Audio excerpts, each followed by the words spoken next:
Welcome to the NewsHour. The U.S. vetoed a United Nations Security Council resolution today that called for a ceasefire in Gaza.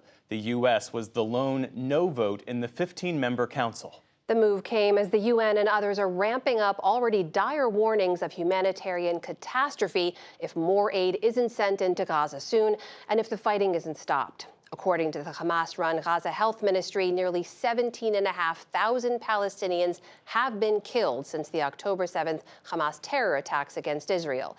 And the Israeli air and ground campaign is not slowing down. In southern Gaza, explosions shroud the skyline from afar and up close shake the streets. Israel has ramped up its airstrikes across the Strip, hitting 450 sites in just 24 hours. More destruction means fewer places to shelter. Hundreds of thousands of Palestinians are now crammed into a fast-shrinking space. Yunus al-Halabi finished morning prayer with his family when a strike hit his home. This is not a life, death or destruction. It's all the same. Those forced out of their home might as well be dead. In central Gaza's Deir al-Balah last night, people in Yafa Hospital were given 30 minutes notice to evacuate before an Israeli airstrike. Today, many returned, including the elderly, to sleep in the halls among broken glass and shattered medical equipment.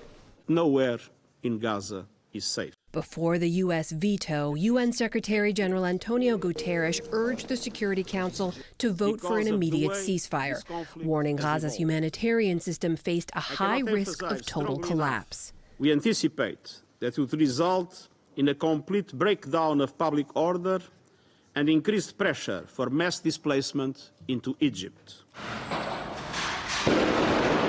In the north, Israel's mission to, quote, eradicate Hamas intensified. More images circulated today showing Palestinians detained by the IDF, stripped of their clothes, some blindfolded, and crammed into military vehicles. The IDF says it will continue to make sweeping group arrests. We're talking about military-aged men who were discovered in areas that civilians were supposed to have evacuated weeks ago. Now those individuals will be questioned and we will work out who indeed was a Hamas terrorist and who is not. But the killing of Palestinians who are not affiliated with Hamas continues to far outnumber those who are. Yesterday, celebrated poet and Palestinian academic Rafat al-Arir was killed in an airstrike at his home in Gaza City.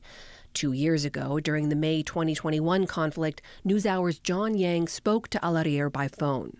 We believe our struggle is part of the global struggle, the historical struggle around the world of the indigenous peoples around the world. On October 10th, al-Arir had given this interview to Reuters.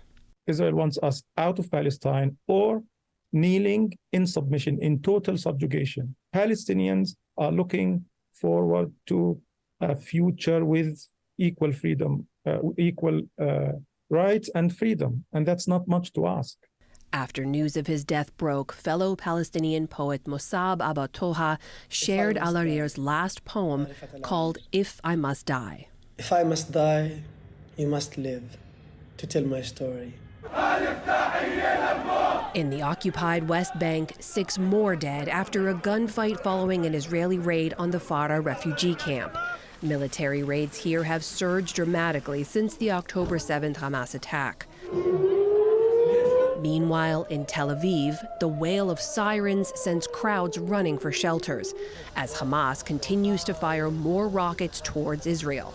Many are intercepted by its Iron Dome. At the funeral of IDF soldier Gal Eisenkot, wails of sorrow. His father, Israeli War Cabinet member Gadi Eisenkot, delivered the eulogy for a son killed in combat yesterday in Gaza. Senior officials mourned with the family in the most high-profile loss for the IDF so far.